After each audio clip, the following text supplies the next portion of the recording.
बिस्मिल्लाहिर्रहमानिर्रहीम। अस्सलाम वालेकुम डियर स्टूडेंट्स, कैसे हैं आप लोग। उम्मीद है आप लोग खैरियत से होंगे। स्टूडेंट्स, जैसा कि आप लोग जानते हैं हमने चैप्टर 4 शुरू किया हुआ है। तो आज हम अपने लेक्चर का आगाज़ क्वेश्चन नंबर 4.5 से करेंगे। क्वेश्चन की स्टेटमेंट देखते हैं, उसके बाद फिर इसको सोल्व करते हैं। क्वेश्चन हमारे पास, calculate quartile deviation and coefficient of quartile deviation for the following frequency distribution. आपको जी क्लास और फ्रीक्वेंसी दी हुई है और कहा गया जी quartile deviation and coefficient of quartile deviation find करना है। क्वार्टाइल डेविएशन क्या होता है? क्वार्टाइल डेविएशन को हम डिनोट करते हैं Q डॉट डी से।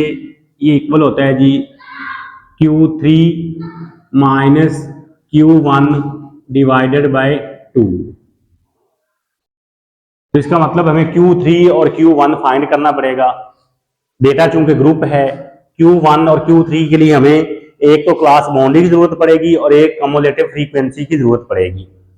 तो ये पहले ही हमें क्लास बाउंड्री गिवन है, ये और ये वैल्यू सेम है, ये और ये सेम है, ये और ये सेम है। जब इस तरह वैल्यू सेम हो तो क्लास बाउंड्री नहीं निकालते। ऊपर जो कुछ मर्जी लिखा हो ये क्लास बाउंड्री ही होती है, लेकिन कम्युलेटिव फ्रीक्वेंसी CF निकालना पड़ेगा।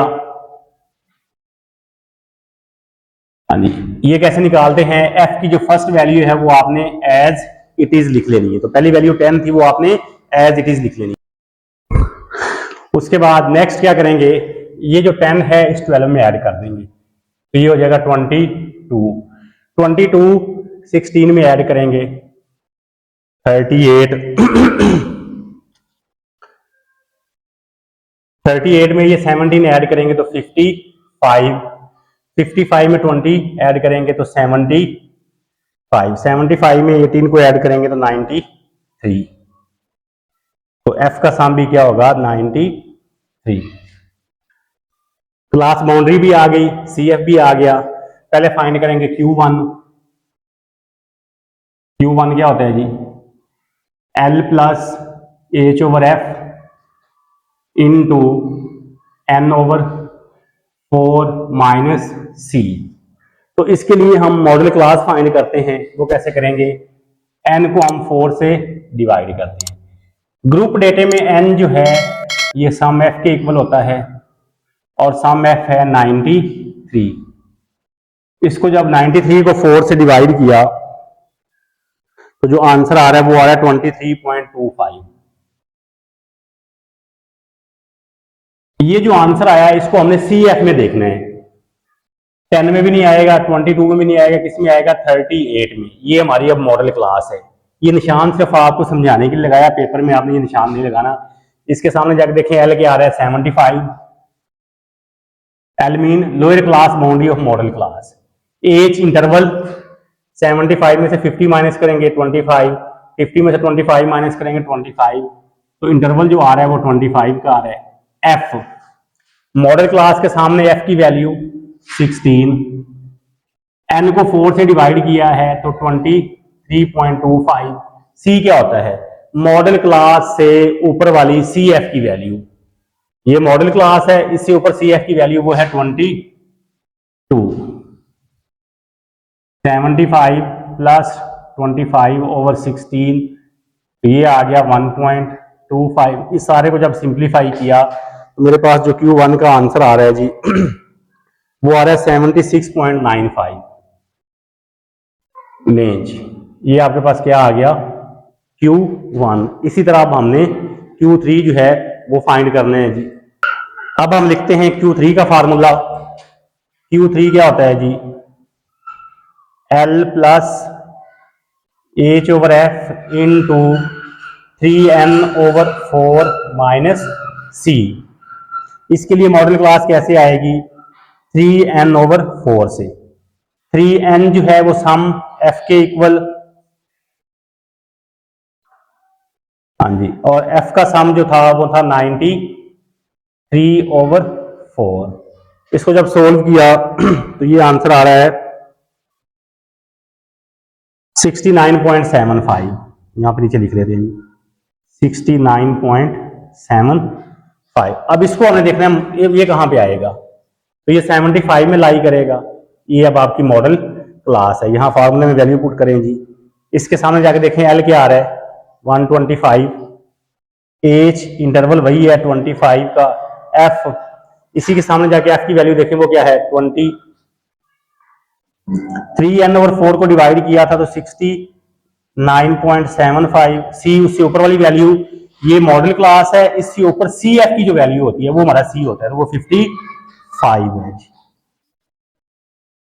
अब मैं सारे को डायरेक्ट लिखूंगा जी, इसमें से इसको माइनस किया, 25 से मल्टीप्लाई किया, 20 से डिवाइड करके 125 में ऐड किया, तो Q3 का जो आंसर आ रहा है वो आ रहा है 143.44। हमने फाइंड करना था क्वार्टाइल डेविएशन। Q3 हमारे पास आया है 143.44, Q1 आया था 76.95 डिवाइडेड बाय 2, माइनस करके जब 2 से डिवाइड किया तो ये आंसर आ गया 33.245, 3.245।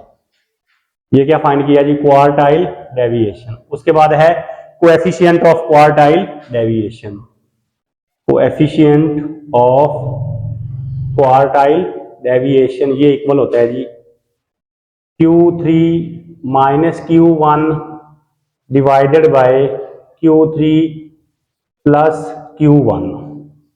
Q3 है 143.44, Q1 76.95, 143.44 प्लस 76.95। ऊपर वाले को माइनस करेंगे, नीचे वाले को प्लस करेंगे। ऊपर वाला जब माइनस किया तो ये आ गया 66.49, नीचे वाले को ऐड किया तो ये आ गया 220.39। ये आपके पास आंसर आ गया जी 0.302। और ये क्या है कोएफिशिएंट ऑफ क्वार्टाइल डेविएशन। और मैंने आपको बताया था कि जिसके साथ भी वर्ड कोएफिशिएंट आएगा उसका आंसर 0 और 1 के दरमियान में आएगा। इसका आंसर कभी भी 1 से ग्रेटर नहीं हो सकता और 0 से छोटा भी नहीं हो सकता, इसलिए 0 और 1 के दरमियान में आएगा। ये था क्वेश्चन नंबर 4.5। अब हम देखते हैं 4.6। नेक्स्ट क्वेश्चन देखें जी 4.6 का A part. Calculate standard deviation using arithmetic mean and also using any provisional mean and compare the results for the values 3, 5, 7, 3 up to 27। वो कहता है जी यहाँ से अर्थमेटिक मीन को यूज करके भी आपने स्टैंडर्ड डेविएशन फाइंड करना है, फिर किसी प्रोविजनल मीन को यूज करके भी आपने स्टैंडर्ड डेविएशन फाइंड करना है और फिर बताना है जी दोनों में फर्क क्या है। चलें जी सोल्व करते हैं। अर्थमेटिक मीन के लिए जो फार्मूला हम यूज करेंगे स्टैंडर्ड डेविएशन का वो ये है जी S is equal to sum x minus x bar का होल स्क्वायर ओवर n और इसके ऊपर आ जाएगा अंडर रूट। क्या करना है x की हर वैल्यू में से x बार को माइनस करना है, फिर उसका स्क्वायर करना है। तो पहले हम x बार फाइंड करेंगे। x बार क्या होता है जी सम x ओवर n। ये आपके पास x है, इन सारी वैल्यूज को जब हमने ऐड किया तो हमारे पास जो सम आ रहा है वो आ रहा है 110। हाँ जी सम x की जगह पे क्या आ गया 110। n mean number of values 1, 2, 3, 4, 5, 6, 7 and 8। इसको डिवाइड किया जी 8 से तो हमारे पास आंसर आ रहा है 13.75। ये हमारे पास आ गया x बार। पहले क्या फाइंड करेंगे x माइनस एक्स बार, मतलब इन सारी वैल्यू में से इसको माइनस करना है। 3 में से जब इसको माइनस किया तो ये माइनस 10.75। 5 में से जब उसको माइनस किया माइनस 8.75। 7 में से जब माइनस किया माइनस 6.75, माइनस 0.75, 1.25, 3.25, 9.25, 25 और लास्ट पे 13.25। हाँ जी, क्या किया है भला? इन सारी वैल्यू में से इस वैल्यू को माइनस किया, जो यहाँ पे लिखा है वही काम हमने किया है। उसके बाद x माइनस एक्स बार का स्केयर। अब क्या करेंगे, ये जो वैल्यूज हैं इनका स्केयर करना है। स्केयर में क्या होता है, माइनस खत्म हो जाता है। इसका जब स्केयर किया तो ये आ गया 115.5625। इस तरह जब इसका स्केयर किया तो ये आ गया 76.5625। जब इसका स्केयर किया 45.5625। 0.75 का स्केयर किया 0.5625। 1.25 का स्केयर किया 1.5625। 3.25 का स्केयर किया 10.5625। 9.25 का स्केयर किया 85.5625 और लास्ट पे 175.5625। क्या किया जी, स्केयर किया है। जब हम स्केयर करते हैं तो वैल्यू के साथ अगर माइनस हो तो वो खत्म हो जाता है। अब इसका कर लेते हैं जी सम। जब सम किया तो ये आ गया 511.5। फार्मूले में वैल्यू पुट कर दें जी। 511.5 डिवाइडेड बाय n जो है 8 है। इसको जब डिवाइड किया और साथ ही उसका अंडर रूट भी ले लिया, बल्कि पहले डिवाइड कर लेते हैं। 63.9375 का अंडर रूट।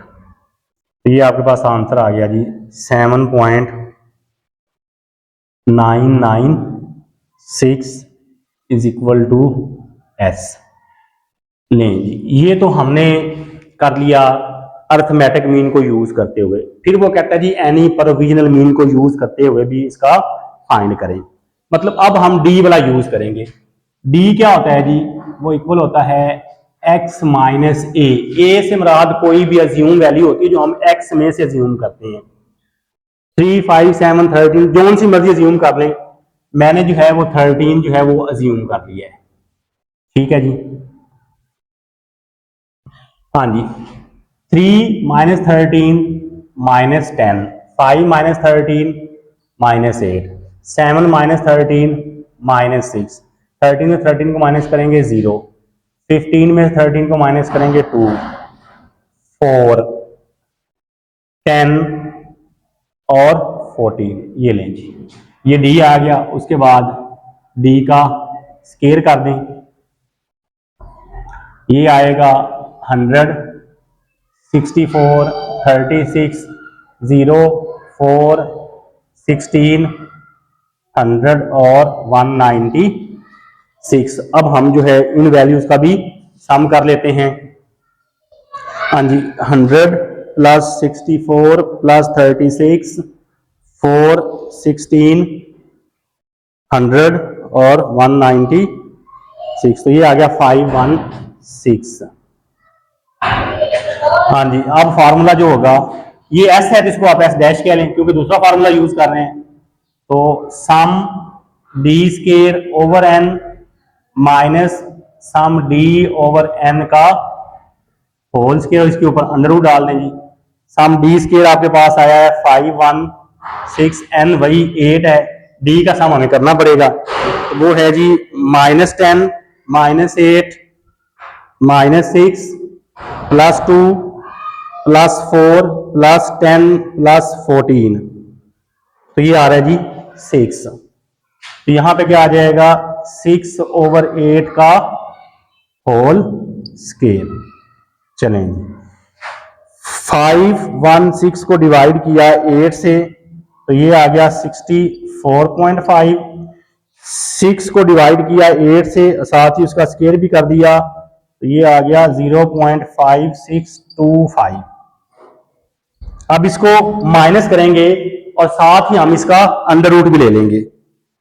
64.5 में से माइनस किया 0.5625 को, और साथ ही जब उसका अंडर रूट लिया तो वो आंसर आ गया जी वही 7.99। तो ये एस डैश आ गया। तो यहां से देखें जरा क्या फर्क आया है, कोई फर्क नहीं आया, क्योंकि चेंज ऑफ ओरिजिन से स्टैंडर्ड डेविएशन या वेरिएंस को कोई फर्क नहीं पड़ता।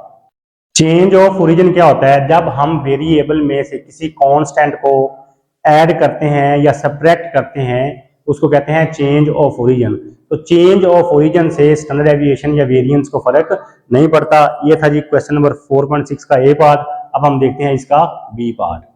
नेक्स्ट क्वेश्चन देखें जी 4.6 का बी। इसमें आपको एन दिया हुआ है, एक्स का सम, एक्स स्क्वायर का सम।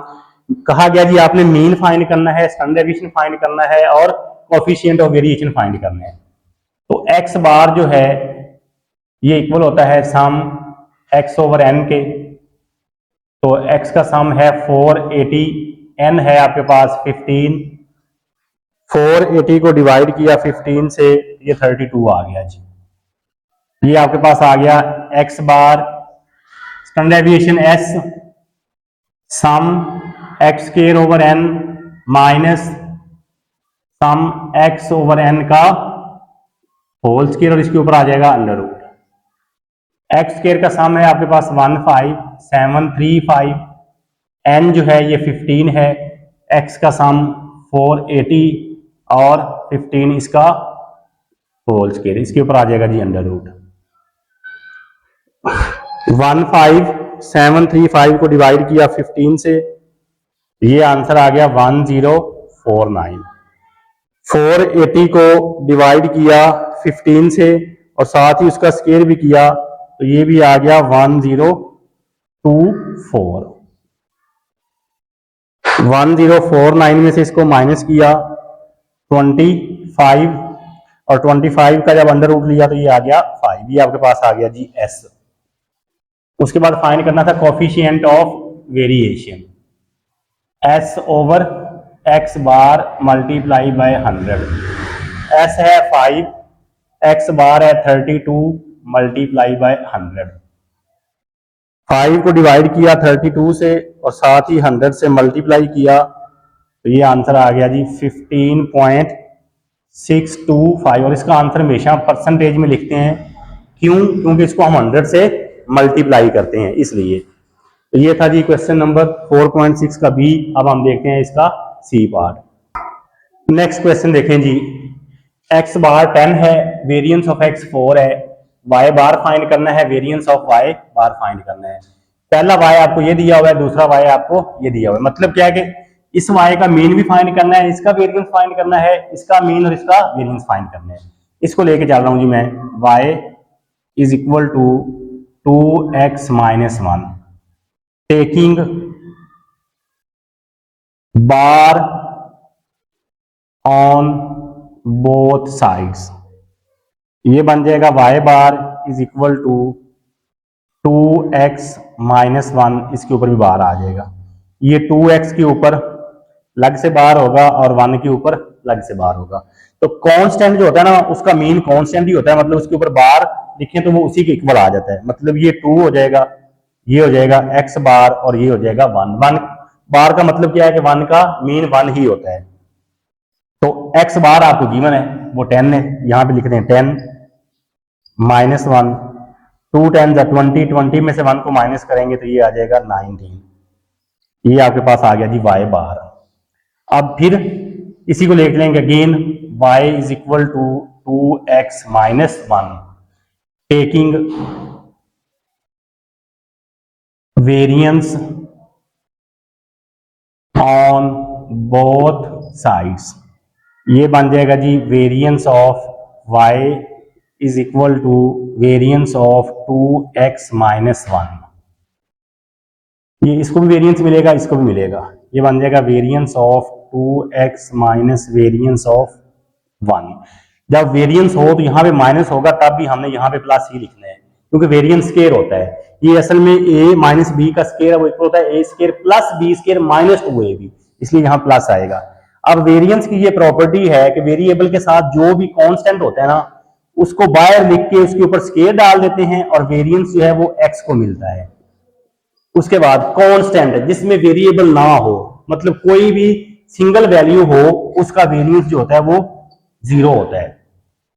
तो 2 का स्केयर क्या बन जाएगा 4, और वेरिएंस ऑफ x आपको गिवन है वो भी 4 है, तो ये बन जाएगा 16। इसका मतलब है जी वेरिएंस ऑफ y क्या आ गया 16। अभी हमने इसको लेके चले थे, अब इसको लेके चलेंगे, इसका भी मीन और वेरिएंस फाइंड करेंगे। y is equal to 4 plus 3x over 3, taking mean या बाहर ऑन बोथ साइड्स। तो ये बन जाएगा जी y bar is equal to 4 plus 3x over 3, इस सारे के ऊपर आ जाएगा बार। तो अभी हमने पढ़ा था कि सिर्फ कांस्टेंट के ऊपर बार नहीं आता, ये वैसे का वैसे ही आएगा। बार किसके ऊपर आएगा, सिर्फ x के ऊपर। हाँ जी 4 प्लस 3, x बार जो है वो आपके पास 10 है ओवर 3, ये 4 प्लस 30 ओवर 3, तो y बार जो है 34 को जब 3 से हम डिवाइड करेंगे तो ये आंसर आ जाएगा 11.33 लें जी। अब फिर इसको लेके चलेंगे, तो अब हम फाइंड करेंगे variance 4 plus 3x over 3, variance of y is equal to variance of 4 plus 3x over 3। अच्छा जी इसको मैं ब्रेक कर रहा हूं, एलसीएम को ब्रेक कर रहा हूं, ये देखें वेरिएंस ऑफ 4 ओवर 3 लग कर दिया, plus variance of 3x over 3 लग कर दिया। कैसे एलसीएम को ब्रेक कर सकते हैं ना, मतलब अगर आपके पास लिखा हो 3 प्लस 7 ओवर 2, इसको हम लिख सकते हैं 3 ओवर 2 लग से 7 ओवर 2 लग से। इस तरह मैंने एलसीएम को ब्रेक कर दिया। और अभी हमने पढ़ा था कि कांस्टेंट का वेरिएंस जो होता है वो 0 होता है, प्लस ये 3 से 3 कैंसिल, तो बाकी क्या बचेगा वेरिएंस ऑफ x। तो 0 वेरिएंस ऑफ x आपके पास दिया हुआ है वो है 4, तो ये देखें जी इसका मतलब है वेरिएंस ऑफ y भी किसके इक्वल आ गया 4 के। क्वेश्चन जो है इंपॉर्टेंट है शॉर्ट के लिहाज से। लें जी स्टूडेंट्स आज के लिए हमारा यही काम है। अगर आप चैनल पे नए आए हैं और अभी तक आपने चैनल को सब्सक्राइब नहीं किया तो जल्दी से चैनल को लाइक कर दें, सब्सक्राइब कर दें और बेल आइकन को आपने लाजमी प्रेस करना है ताकि आने वाली हर नई वीडियो को नोटिफिकेशन आप तक पहुंच सके। एक नई वीडियो के साथ दोबारा फिर मिलते हैं, अपना ख्याल रखिएगा, अल्लाह हाफिज।